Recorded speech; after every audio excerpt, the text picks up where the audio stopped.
February 6th, 2026. Reading chapter 15.5 in parts. Part 3, page 1466 to page 1476. Ways of reflecting wisely. Yo ni so manasikara. 15.5 F. Reflection on advantages and disadvantages. Asata and atitnawa, the positive and the negative aspects, and the escape. 15.5G. Reflection on the true and counterfeit values of all things, while applying yo ni so mana sikara. 15.5F. Reflection on the advantages and disadvantages and the escape. The positive and the negative and the escape. So we have asata, the positive, atitnawa, the disadvantages, and the escape, ni sarana. The reflection on the advantages, asata, and disadvantages, atitnawa, and the escape, ni sarana, is another method of discerning things as they really are, by emphasizing the acknowledgement of every aspect of a particular object, including its good and bad features. This reflection is directly linked to the practical application of Dhamma teachings, the eternal law, satana. It includes the recognitions of how important it is to clearly understand a problem and to know one's indeed destination before making the effort, before making the effort to solve the problem. Similarly, before abandoning one thing in order to take up another, one must know both things well, leading to the insight that which such action is suitable, correct, and done with circumspection. First off, the advantages, asata, merit, the good quality, the sweetness, the gratifying aspect, delicious aspects.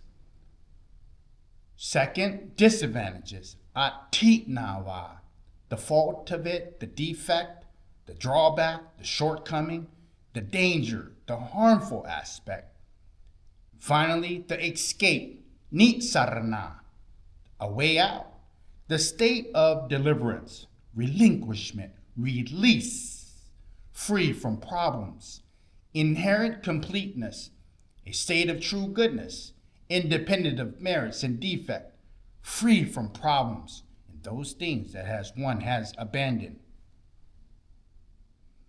There are two important attributes of this form of reflection. First, to see things accordingly to the truth means that one sees both the good and the bad side, both the merits and the harmful aspects of an object. One does not simply see only the good aspect or only the negative aspect. Take the example to truly see into the nature of sense desire, kama guna, the sense desire. One knows both its merits and its harmful aspects. Be aware of an overly restricted interpretation of the word kama, which can be used to refer specifically to sexual desire. Take the example of a bhikkhu who meets with some lay people and asks about their well-being and the well-being of their relatives. If instead of acting through loving kindness, he wants them to like him and to offer patronage, this is called speech with the desire for sensuality, kama. Second, when one wishes to solve a problem, to escape from an undesirable situation, it is not enough to simply know the merits and harm, the advantages and disadvantages of that problematic item or the unsatisfactory situation. one must also see the way out, to see the goal, to see the nature of the goal and how to get there.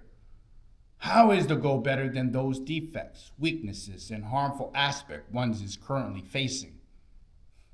Is it true that by reaching this goal, one is no longer dependent on these former advantages and disadvantages? Does this goal, this freedom from problems, truly exist? One should not hastily try to get rid of problems or be too rash in one's practice. Take the example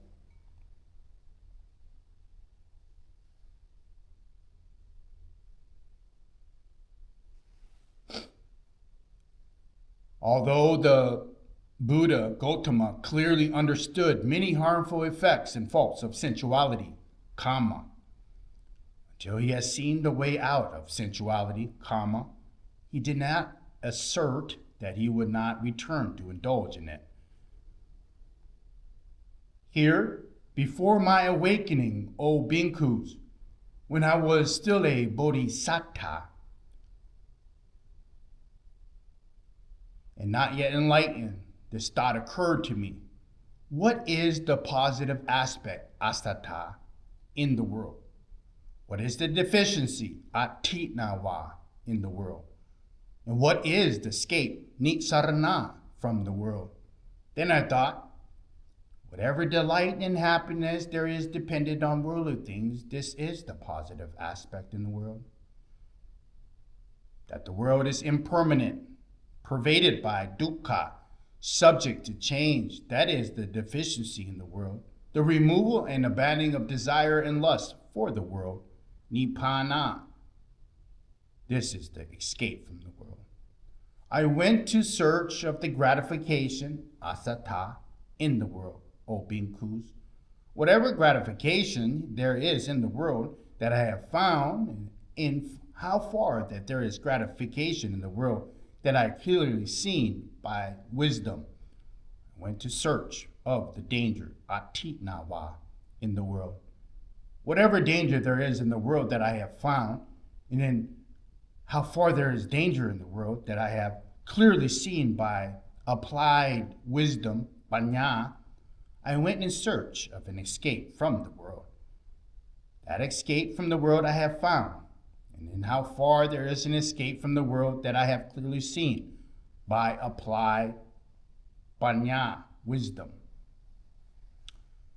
So long, bhikkhus, as I did not fully understand, as they really are, the world's gratification as gratification, its danger as danger, and the escape from the world as escape. For so long, I did not claim that I had awakened to the unsurpassed, perfect enlightenment. If bhikkhus, there were no gratification in the world, beings would not be attached to the world. But as there is gratification in the world, beings become attached to it. If there were no danger in the world, beings would not become disenchanted in the world. But as there is danger in the world, beings become disenchanted with it. If there were no escape from the world, beings could not escape from the world. But as there is an escape from the world, beings can escape from it. So long, bhikkhus, as beings do not fully understand, as they really are, the world's gratification as gratification, its danger as danger, and they escape from the world as escape, for so long they cannot escape, be released, be liberated from the world. They cannot dwell with boundless mind. But when they fully understand, as they really are, the world's gratification as gratification, its danger as danger, and the escape from the world as escape, then they can escape, be released, be liberated from the world. They can dwell with a boundless mind. So long, bhikkhus, as various aspects and Brahmins do not fully understand, as they really are, the world's gratification as gratification, its danger as danger, and the escape from the world as escape, for so long they cannot confess to beings ecstatics, monks, siddhis, Brahmins, and among Brahmins, they are not yet called those who have realized the supreme wisdom. Here and now, entering upon and abiding in the goal of asceticism or the goal of Brahminhood. Before my awakening, O Bhikkhus, when I was still a Bodhisattva, not yet enlightened, this thought occurred to me. What is the positive aspect of this physical form? What is the deficiency and what is its escape? What is the positive aspect of Vedana? What is the positive aspect of Sanya? What is the positive aspect of Sankhara? What is the positive aspect of Vijnana? What is its deficiency? What is its escape? So long, Bhikkhus, as I did not fully understand, as they really are the gratification, the danger, and the escape. In the case of the 5 groups of aggregates, the skandha, subject to upatana, clinging, grasping, longing for, I did not claim to have awakened to the unsurpassed, perfect enlightenment. Bhikkhus, that those ascetics and Brahmins who do not understand as it actually is, the merits as merits, the danger as danger, and the escape as escape in the case of sensual desire and pleasures, can either themselves fully understand parina, sensual pleasures, or instruct others so that he can fully understand sensual pleasures. It is possible that those ascetics and Brahmins who understands as it actually is the merits as merits, the danger as danger, and the escape as escape in the case of sensual pleasures, can either themselves fully understand sensual pleasures or instruct others so that they can fully understand sexual pleasures or sensual pleasures. That is possible. When a bhikkhu is the advantages in regard to sensual pleasures, the happiness and delight that arises dependent on the 5 chords of sensual pleasures, are the advantages in regard to sensual pleasures? What are the dangers in regard to sensual pleasures? A mass of dukkha, suffering, visible here and now. A mass of dukkha, suffering in the life to come. What is the escape in regard to sensual pleasures? Is it the removal of desire and lust? The abandonment of desire and lust for sensual pleasures? Nibbana? This is the escape in regard to sensual pleasures. When a bhikkhu considers sensual pleasures, kama, his mind does not leap forward and take satisfaction in them, attach to or become devoted to them. But when he considers renunciation, it does not leap forward, take satisfactions in it, fixes on it, and becomes devoted to it. His mind is well set, well trained, well departed, well liberated, released from sensual pleasure, kama. Whichever taints, asavats, taints, and afflictions arise dependent on sensual pleasure, he is free from these taints, asavats, and affliction. He does not feel the kind of feeling. This is called the deliverance from sensual desire. So too, formerly when I lived the home life, I enjoyed myself provided and endowed with the 5 chords of sensual pleasure. On a later occasion, having understood as they actually are the causes and the unsustainability, the merits, the dangers, and the escapes in regard to sensual pleasures, I abandoned tanha, craving for sensual pleasures. I dispelled the fever for sensual pleasures, and I abide without thirst, with a mind inherently at peace.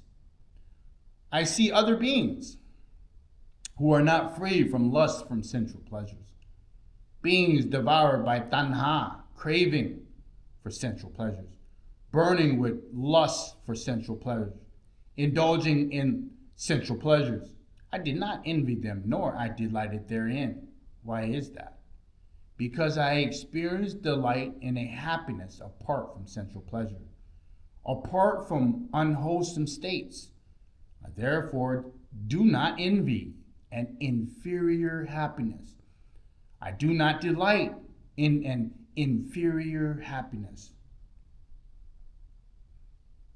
See here, Mahanama, before my awakening, when I still only was an unenlightened bodhisattva, I too clearly saw is that it actually is with proper wisdom how sensual pleasures provide little gratification, much dukkha, much suffering, much despair, and how great is the danger in them.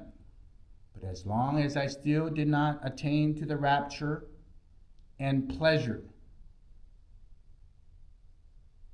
that is independent of sensual pleasures, apart from unwholesome states or the happiness more peaceful than that, I cannot assert to being one who is not returning to seek out sensual pleasure. But when I clearly saw it as actually is with proper wisdom how sensual pleasure provide little gratification, and I attained to the rapture and pleasure that is free from sensual pleasure, free from unwholesome states, and to the happiness more peaceful than that, I could assert to being one who will not return to seek out sensual pleasures. The passages from the Dipitaka, the Pali Canon, describes the kind of reflection which one can be applied to general context, even to the individual spiritual factor.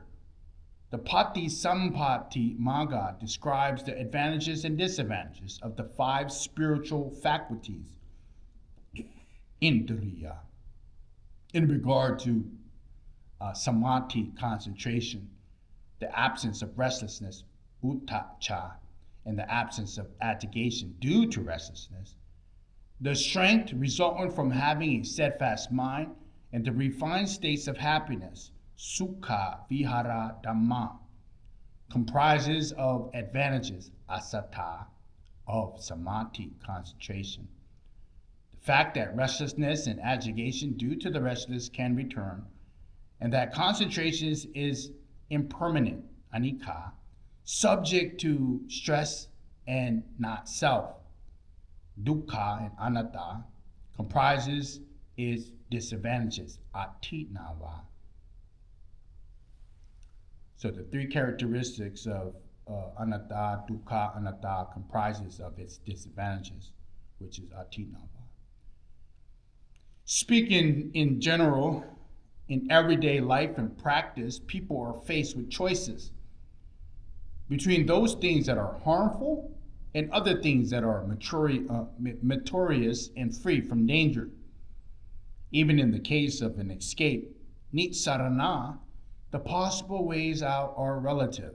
That is, one chooses the optimum way out in his specific circumstances.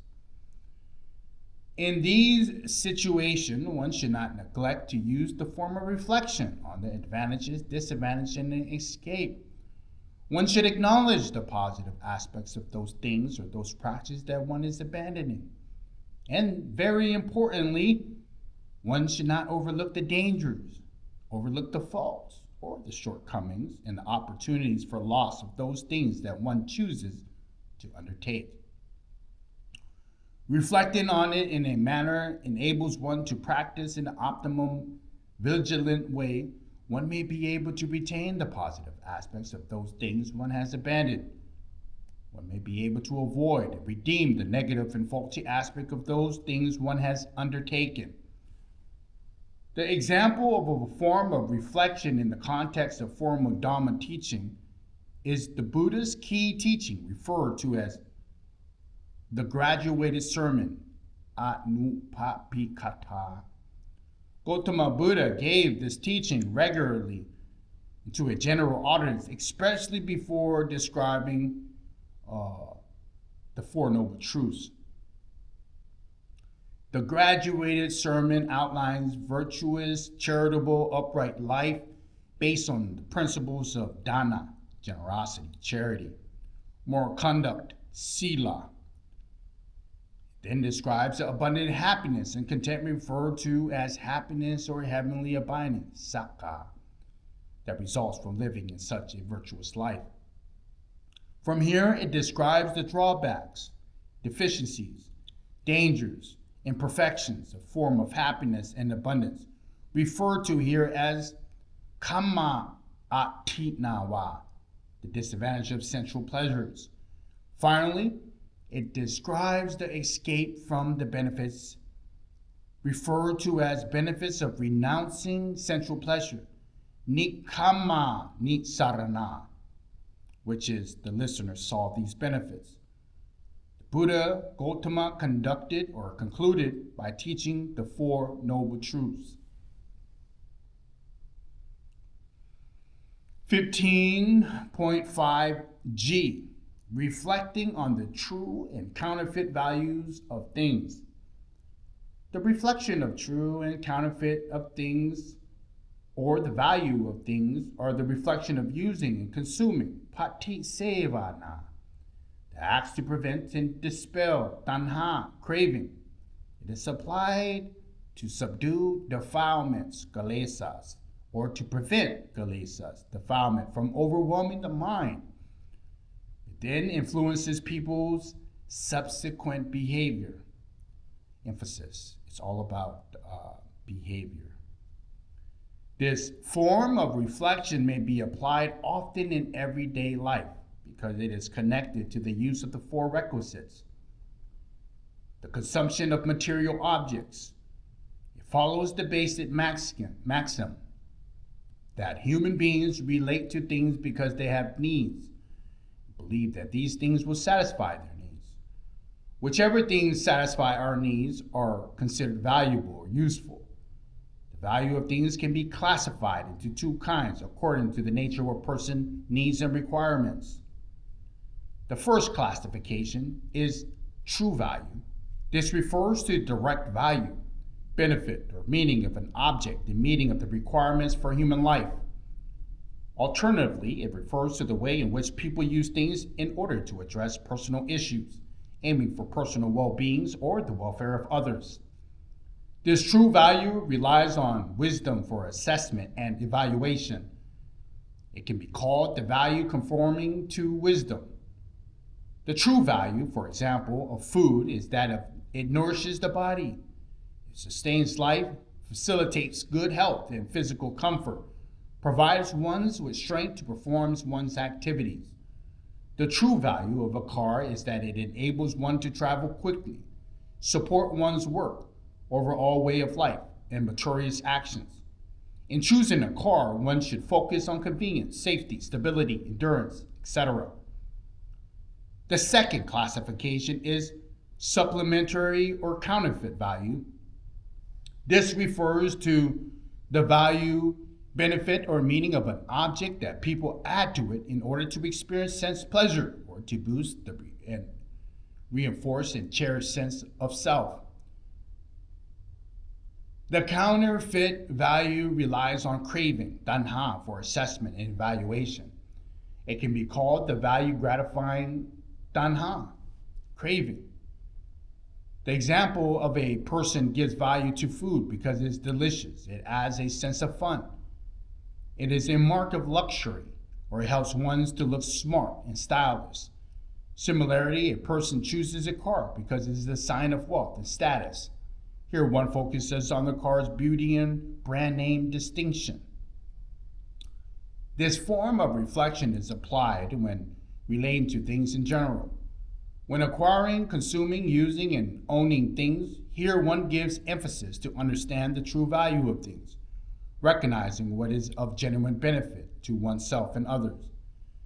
Besides truly benefiting people's lives, a recognition of the true value of things supports the development of wholesome qualities like mindfulness and a thorough application of wisdom. It frees people from enslavement by material things. Moreover, it is accompanied by a sense of appropriateness and moderation. This is in contrast to the attachment of counterfeit value of things through tanha, which provide little benefit and can even endanger people's lives. It increases such unwholesome qualities as greed, infatuation, jealousy, arrogance, conceit, and false views. It leads to conflict and oppression, Take the example of a meal costing $3, eaten with discernment, may be of more benefit than one's body than a meal consisting of $50, eating in order to boost one's self-image or simply for sensual gratification. Here, a bhikkhu, reflecting wisely, uses the robe only for protection from the cold, for protection from the heat, for protection from contact of horseflies, mosquito, wind, suns, creeping things, and reptiles, and only for the purpose of concealing the private parts of the body that cause shame. Reflecting wisely, he eats alms food, for neither for amusement, nor for intoxication, nor for the sake of boosting the physical attractiveness, but only for the continuance of this body, for the sustenance of life, for warding off hunger leading to distress, and for the assistance of this holy life. Considering thus, this I shall terminate old feelings without arousing new feelings. I shall be healthy and be blameless, and shall live in comfort. Reflecting wisely, he should use this dwelling place, senasana, for protection from the cold, protection from the heat, protection from contacts of horseflies, mosquitoes, winds, suns, and creeping things and reptiles, only for the purpose for mitigating the perils of the climate, for enjoying retreat. Reflecting wisely, you should use medicinal requisites only for dispelling arisen feelings stemming from illness and for the benefit for being free from afflicted disease. That's the 4 requisites of recollection. That's the end of 15.5. On the bottom of page 1475. Buddha Dhamma.